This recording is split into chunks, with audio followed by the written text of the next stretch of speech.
Hello mga kabayan, kamusta po kayo? Magandang buhay. Welcome po muli sa aking YouTube channel, Annalisa Reality Vlog. Ay, yung reaction ko po ngayon dito po sa upload ni Papa Dins TV, yung pagbisita po niya kay Sandra, kay Nanay Mercy. Pero bago ko po ituloy, nais ko po pasalamatan kayong lahat. Thank you po sa mga silent viewers, new subscribers po sa aking munting kubo, mga nagla-like, nagko-comment, at sa kayong mga nagsishare po. Maraming salamat. And bago ko makalimutan, please support po natin si Pinuno Ka-Business Official, Papa Dins TV, and yung Ka-Business Family Channel po nila. And also, yung ating pong mga kagwang, shout out, support na rin. Please, sila po sina Kagwang Intoy Official, Kagwang Bay Papaya Official, Kagwang Buknoy Official, Kagwang Burnok Official, Kagwang Bogi Official, at saka si Kagwang Bong Official. And yung aking pong mga kasamahan, mga reactors, singit ko na rin po, unahin ko na, kasi mamaya pag ginanahan po ako, baka makalimutan ko. Shout out po and please support Anime Reactors TV, Taong Gala, Kalingap Turak, Mamplers Channel, Katangay PLC, and Alminda Mix Vlog. So yun po, simpleng reaction lang ho ito. Ano ngayon mga kababayan, ka-business at saka kapapi. Ito si Papa Dins, binalikan niya, binisita sila Sandra.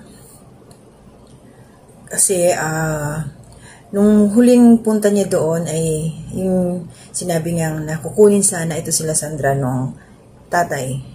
Kaya lang, syempre, mayroon na hong pamilya yung tatay niya, mayroon ng ibang asawa, tapos pati yung nanay ni Sandra mayroon na din. So ngayon, napunta ito sa pangangalaga ni si Nanay Mercy. Ito pala yung lola nila sa tiyahin lang. Kumbaga yung tatay nila Sandra, yun yung pamangkin ni Nanay Mercy. So makikita niyo po sa aking thumbnail, nakalagay po dyan ang sakripisyo. Tapos ito si Nanay Mercy, inulan niya yung mga apo kaysa sa sarili niya. Bakit ko po nasabi yun? Nagulat din ho ako nitong pinanonood ko yung video ni Papa Dins. Kasi matagal ng panahon na pinupuntahan ito ni Papa Dins, hindi rin nila alam, hindi rin napansin. So nung pagtaas ng kamay ni Nanay Mercy, nakita ko na parang may umbok sa dito, malaki na yung bukol. Malaki na siya Siguro parang alam mo yung sa santol, yung native na santol, ganun siya kalaki. So kawawa naman to si Nanay Mercy. So ibig sabihin dito, yung sakripisyo niya, yung pag-aalaga dun sa mga bata, para yung tuloy-tuloy yung pag-aaral sa pag-alalay ni Papa Dins TV. Binigyan ito siya nung ng pampa-check up. Pero ayun nga sa kay Nanay Mercy, hindi niya na ipa-check up kasi mas inunan niya yung mabayaran yung sa tubig daw nila. Kasi nga daw mahirap yung tubig na aakyat pa sila doon pa daw sa labasan. Alam naman natin po na nasa baba sila. So inunan niya Nanay Mercy. So ito ngayon yung problema dito sa katawan niya. Pagkalusugan kasi kailangan talaga ito unahin. At ito naman si Nanay Mercy, naintindihan ko rin siya, syempre sa hirap ng buhay, ayaw niya maging pabigat sa kanyang mga anak. So, hindi siya dumadaing daw, hindi niya sinasabi kung ano yung nasa kalusugan niya. Kaya lang, Nanay Mercy, kung mapapanood mo to, mahalin mo yung sarili kasi kung magkakasakit ka pa na mas matindi pa dyan, ikawawa yung mga apo mo na inaalagaan mo din. Kasi nga, itong mga kababayan, naalala ko tuloy yung sabi dito nung tatay nitong mga bata na kukunin nga daw, tapos manghihingi siya ng tulong kay Papa Dins. Suporta pang umpisa. Wala pa rin pala itong tirahan. Wala silang sariling bahay. Dadalhin sa Manila yung mga bata. Ang pumasok po agad doon sa isipan ko, paano yung pag-aaral ng mga batang ito once na dinala doon? Dahil wala nga silang sariling bahay, walang permanenteng tirahan. Kumbaga makikitira lang, hindi pa sigurado. Ayun nga po dito sa vlog ngayon ni Papa Dins na ayaw din pala ng stepmother na nandoon yung mga bata. Kasi nga yung bahay na tinitirahan daw nila, hindi naman nila sarili. Kumbaga sa mga magulang pa ng babae. So naintindihan din natin yung ganong point. Kasi maliit, syempre, sabi nga maliit lang, magsisiksikan. So maraming bata. So ngayon, suma total, hindi naaalis yung sila Sandra. Diyan na lang sila sa lola nila. At yun nga, nung nakita ni Papa Dins yung bukol, nagsabi to si Papa Dins na tutulungan na may pa-check up si Nanay Mercy. At nanawagan din siya dun sa mga anak na magtulong-tulong. Na unahin, natulungan yung nanay nila. Kaya lang, ang naging problema dito mga kababayan. Ako naunawaan ko rin yung ganong sitwasyon na Siyempre, si Nanay Mercy may mga anak. Tapos ito yung mga bata, mga apo lang niya sa pamangkin. Nandun siguro yung kasi nga sabi mas pinili yung mga bata. Siguro unawain na lang natin doon sa mga anak ni Nanay Mercy kasi kawawa din naman yung mga bata. What if sa inyo nangyari yung ganong sitwasyon sa mga batang ito, kila Sandra? Siguro, hindi rin naman kayo pababayaan ni Nanay Mercy. Mabait ito si Nanay Mercy. Yun yung sakripisyo niya. So, ayun, nagtitinda-tinda sila, yung puhunan, naubos naman. Paano hindi mauubos? Ilan silang tiyan na kumakain? At saka yun lang ang aasahan. Siyempre, malaki yung kapital, yung puhunan. Kunti lang naman ang kunti lang ang tubo. So, makakain din nila sa isang araw lang. Talagang mauubusan. At mabuti na lang, kahit pa paano daw ngayon, nagsusuporta na yung mga magulang, yung tatay ng mga bata. So, magtutulong-tulong na lang daw, mabibigay-bigay na lang doon. So, ito yung lesson kasi rito ng mga bayan. Para doon sa mga katulad kong magulang ba, nakita natin yung impact ngayon. Pag mayroon ng mga anak talaga, kawawa yung mga bata pag naghihiwalay. So, kung ang problema ay sa mag-asawa, sana pag-usapan kung ano yung magiging sitwasyon ng mga anak. Paano kung wala si Nanay Mercy? Saan mapupunta itong mga bata ngayon? O nabanggit nga doon ng lola ni Nanay Mercy na mga depressed na rin to dati na parang gusto na lang magpasagasa, yung mga ganun, nakatira na lang sa bangketa. So, at least nandyan ngayon, okay sila dyan kahit pa paano. At hindi masisira yung kanilang pag-aaral. At ito kay Nanay Mercy, kailangan maagapan talaga kasi ayon nga sa kanya, kumikirot hanggang dito sa likod niya. Mahirap kasi yun, lumalaki yung bukol niya. Kailangan talaga maagapan yun kasi hindi natin alam kung anong klaseng bukol yun. Marami kasing klaseng bukol eh. Mabuti kung bukol sana yung yung parang may mata na pwedeng mabutas na tatagas yung nandoon sa loob. Yung mga normal na bukol lang. Pero yung paano kung sana hindi siya maging cancerous ba? Maraming test ang gagawin dyan. Kasi syempre, titingnan kung cancerous yung mga ganun-ganon. Sana maagapan ito nila Papa Dins at makipagtulungan nga yung mga anak ni Nanay Mercy. So may isang nabanggit doon na medyo isa sa mga anak ni Nanay Mercy yung medyo maalwan ang buhay. Kaya lang, syempre, sa hirap nga ng mga bilihin ngayon, may talaga, kailangan pa rin ng suporta. So, dalangin po natin na yung vlog na yun ni Papa Dins kumalat. Meron tayong mga kababayan na medyo okay yung kanilang pamumuhay na kahit pa paano makakatulong kay Nanay Mercy, makakatulong din kay Papa Dins. Yun po yung panawagan natin ngayon kasi kung isang tao lang talaga ang kikilos, kung kay Papa Dins lang, mahihirapan din. Diba? So, pagpreho natin na mayroon tayong mga kababayan na handang magtumulong na sila yung medyo nakakaalwan sa pamumuhay. Sa akin, wag na humuna kasi hindi ko pa rin kaya. Sa ngayon, hindi pa natin kaya. May tamang panahon, may tamang oras para dyan. Pero yun lang, through prayers, matulungan po natin sila Papa Dins, sila Nanay Mercy na malaman natin, maagapan kung operahan man siya, kung ano man ang gagawin sa kanyang braso. Kasi kawawa yung mga bata. Kasi siya lang naman, si Nanay Mercy ang nag-aasikaso, siya ang tumatayong guardian. Kasi wala na nga, may kanya-kanyang pamilya na ang magulang ng mga kabataang ito. At sana ito si Sandra, pag-igihan niya yung kanyang pag-aaral, pati yung mga kapatid niya. Kasi kawawa sila pag ito si Nanay Mercy hindi na kayang kumilos. Siyempre sila, if kukunin na yan ng mga anak ni si Nanay Mercy, kunin ng mga anak niya. So yung mga bata maiiwan o kung saan man sila mapupunta. So kawawa din naman yung mga kabataang ito.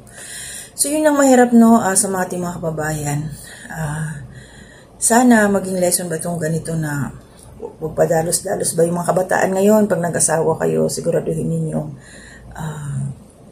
unahin talaga yung tirahan. Di baling maliit, di baling kubo, basta mayroon kayong sariling bahay. Okay na ho yun. Sama-sama yung pamilya at saka pag nag-aaway ang mag-asawa, ayusin yung hindi hahantong sa hiwalayan lalo't meron ng mga anak. Ang lalaki na ng mga batang ito eh. Kasi mahirap yung gagawa ko ulit ng panibagong pamilya mo. Paano naman itong mga naiwan, mga bata. Mabuti, pera na lang kung maghihiwalay yung mayayaman na walang poproblemahin yung mga bata sa kanilang pag-aaral, nakakakain sila, ay okay lang yon. Pero kung ganyang hirap na nga sa buhay, magdadagdag pa ng sakit sa ulo, gagawa ng panibagong pamilya, iiwanan yung mga nauna, so kawawa naman yung mga bata, sila yung naiipit sa ganyang sitwasyon. So yun lang yung sa akin yun, kay Nanay Mercy, magaling ho kayo, Madalas nga ito siyang magkasakit, syempre nagkakaedad na rin, binabalakang na din. Lahat naman tayo papunta doon sa ganong sitwasyon. Kaya pasalamat tayo kay Papa Dins TV at nandyan siya na umaalalay sa kanyang mga natutulungan. Kumbaga hindi iniiwanan. Kasi kung sa iba-iba pa yan, isang beses ka lang tulungan, 2 beses, wala na, hanap na naman ng iba. So ito, hindi talaga binibitawan ni Papa Dins. So tuloy-tuloy ang kanyang pagtulong. Siyempre, sa mga suporta din po ng mga subscribers po ni Papa Dins TV na hindi nag-skip ng ads, kaya nakakatulong din ito si Papa Dins. Kaya hanggat maaari, sana po tulungan natin si Papa Dins na ikalat yung kanyang mga video, na madagdagan yung kanyang mga subscribers, at para mas lumago pa mas marami pa siyang matulungan. Kasi ito, once na si Nanay Mercy ipagamot, yung isang beses hindi ho yun mag-i-stop doon. So pag nalaman na yung kung ano man yung problema, siyempre tuloy-tuloy na yung gamutan noon, yung medication niya, yung gamot, kung operahan, ano-ano. So yun lang po yun, dalangin natin na maging okay si Nanay Mercy. At bago ko tapusin to, awareness lang po, babala. Kasi kaninang umaga pagising ko, nakita ko yung Pinuno Ka Business na may gumagaya sa kanyang account. Tapos, nakita ko rin doon, 3 pa lang yung subscribers niya. So, nakabantay ako, chinecheck ko siya eh. Tapos bigla na lang, naging, na siya, napalitan ng name, account name, naging Rick Aningat na. Pero mayroon pa siyang hindi napapalitan doon, yung sinasabing handle. Nandun pa rin yung Ka-Business Official. Siguro hindi niya alam kung paano i-operate yun. Kasi May 31, 2020 pa yung account. So, ibig sabihin, matagal na yung account na yun na nagawa. Tapos, meron siya mga upload na video sa short lang. Mga bata yung nandoon. Pero, na-delete din yun. Tinanggal niya lahat. Pati yung mga sinusupport niyang 3 vloggers, na-delete din niya. So, ngayon, wala na siya naka-upload na video. Pero, nandoon pa rin yung views niya. Nakalagay pa rin. So, kung sino man yung may pakana na yun, kasi may nag-comment doon na parang nanghihingi ng magbibigay ng 200k. Hindi alam kung anong 200k yun. So, parang may gustong manira talaga sa Ka-Business Official. Parang gagamitin yung account sa hindi maganda. Na baka mamaya magpanggap or ganon. Kaya maging aware po tayo doon sa mga makakapanood po ng Ka-Business Official. So yun po mga ka-business naming minamahal, nandito na po ang mga bagong produkto na ini-endorso ng Ka-Business family. Ayan po mga ka-business, meron po tayong mga bagong product na inilo-launch. Ito po yung ating gagamit sa pang-araw-araw na buhay natin sa car and motor na accessories. Oh, wow! Ayan, meron po tayong tire block, meron din po tayong magic gatas mga ka-business. Ito po yung pampakintab. At meron din tayong pampabango ng sa helmet. Po. And pwede nyo pong i-check yung ating mga produktong ito sa ating official website ng kabusinessofficial.com. Lahat po ito ginagamit ng Ka-Business family at yun, garantisadong epektibo ka-business. Po mga ka-business, meron din tayo bagong produkto ngayon. Ito po ang warts removal. Uy! Yan. At saka meron din po siyang cream. Effective din po yung mga ka-business. Konting patak nyo lang po. Antayin nyo lang siyang matuyo at siguradong warts removal agad. Wow! At meron din po tayo hair grower. Ito po yung pang-patubo ng buhok. Sa mga nagkakaroon po ng hair loss, try nyo po mga ka-business. Bukan ang ating hair grower. At meron din po tayong panibagong coffee. Ito po ang ating insulin coffee. Para po ito sa mga diabetic na person. Yan. Insulin green coffee with banaba, ampalaya, turmeric, mangosteen, agaricus, mushroom, moringa, lemongrass, clean coffee bean, and non-dairy creamer. At meron din po siyang stevia mga ka-business. Super effective din po ito mga ka-business sa mga diabetic po. Pangbawas din po ito sa mga cholesterol. Kaya please po, mga ka-business, try nyo po insulin green coffee. Alright, at syempre naman po mga ka-business namin minamahal, huwag natin kalimutan ang vitamin C ng Ka-Business family. Shell C+, pagka meron ka nito siguradong protect todo. So right mga ka-business namin minamahal, ano pa inaantay nyo? Please, bumili na kayo ng mga produktong inendorso ng ka-business family, hindi lamang para mapanatili ang good health ng buong pamilya, kundi syempre makakatulong pa tayo sa ating mga kababayan na higit na nangangailangan. Alright po, alright. At meron pa, dadagdag ko lang mga ka-business, kung gusto nyong pumuti at lalong bumabot, lumanda, meron po tayong bagong produkto, ang Bandara Revitalizing Set. Oh wow! Ayan, abin nyo na po mga ka-business at siguradong epektibo. So yan ang mga ka-business namin minamahal, please avail natin ang mga produktong inendorso ng ka-business family. So yun na, tuloy na panonood. Tira, Banal! Tandaan po natin na yung subscriber po ni Pinono Ka-Business is nasa 489K.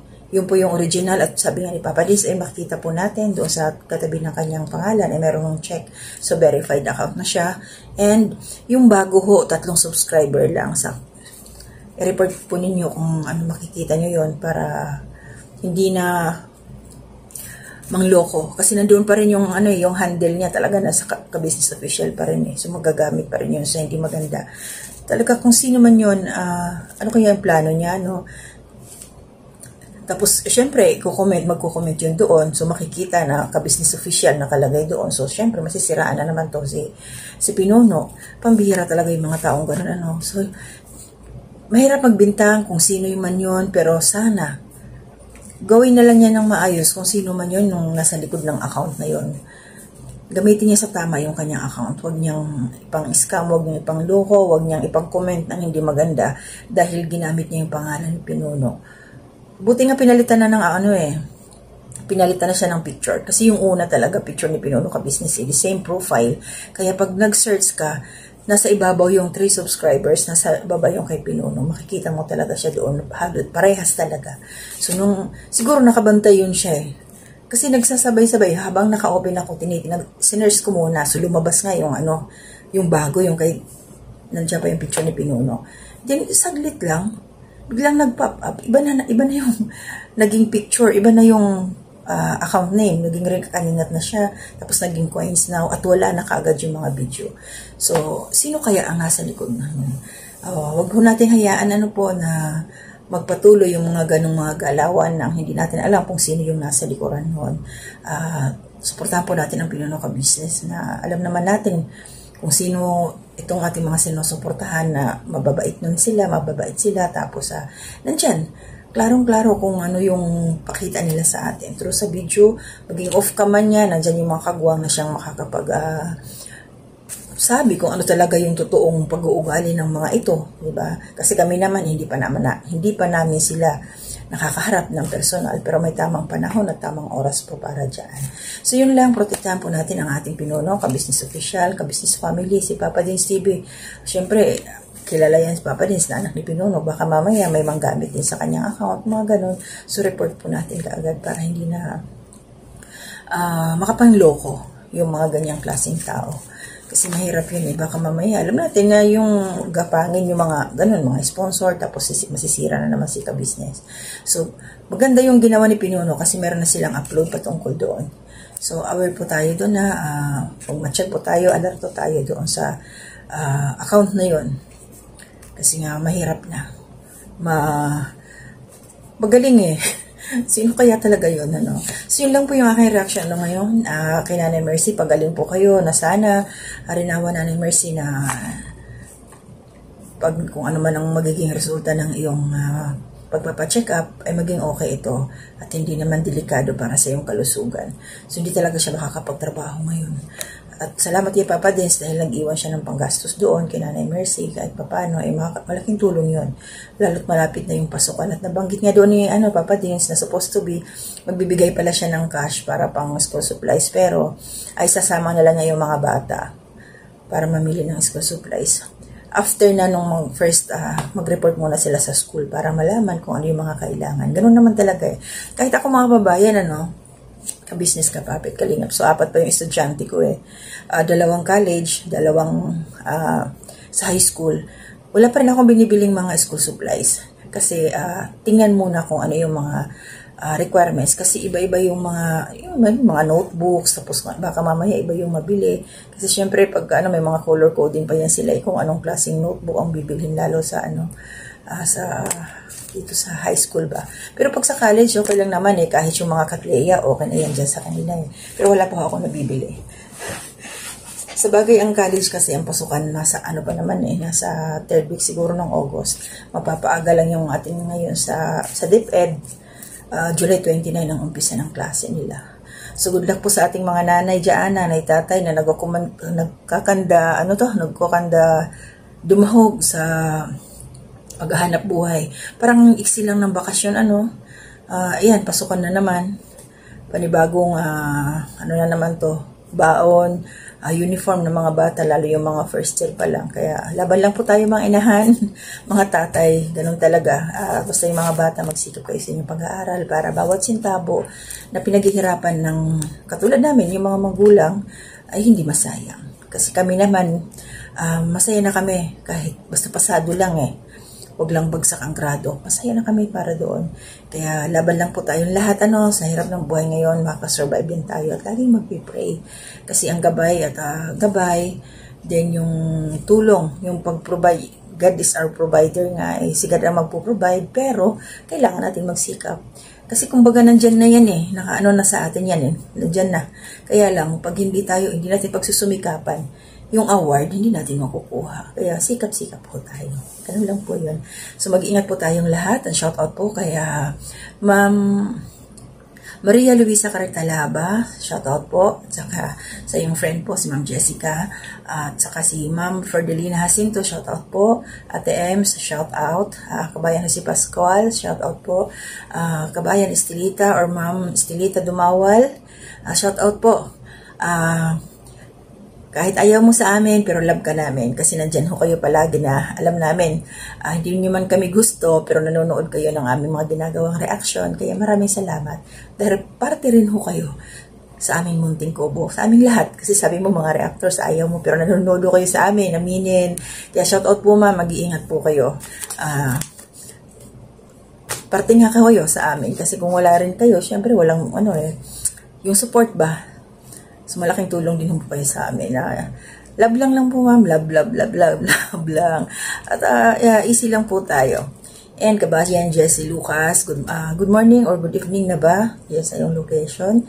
Ingat lang po tayong lahat. And kabayan Julia Pardalis Vlog, may kababayan. Kumusta po? Wala pa bang uwian? And Ma'am Marilyn Cabanilla, hello po. Ate Nina Trekta, Ate Marilyn, kumusta po kayo? And may aking pinsan, Wolves Tradition, good morning, good evening, Day. And yung si Sir Wakiwak pala, shoutout po Sir Wakiwak. At saka yung friend pala ni Pinuno Ka Business, shoutout po kay Sir Bong MTV, yung kaibigan po niya na nasa Japan. Kay Mas TV, shoutout po. At kung hindi pa man yung aking, hindi ko pa na-shoutout na iba, sa ibang pagkakataon na lang po. So, yun lang yung aking reaction ngayon, kay Nanay Mercy. Pagaling ho kayo. At yung, ingat po tayo doon sa fake account na gumagala ngayon para gamitin ang pangalan at sirain sa Pinuno Ka Business. Report po natin. So, hanggang dito na muna. To God be the glory.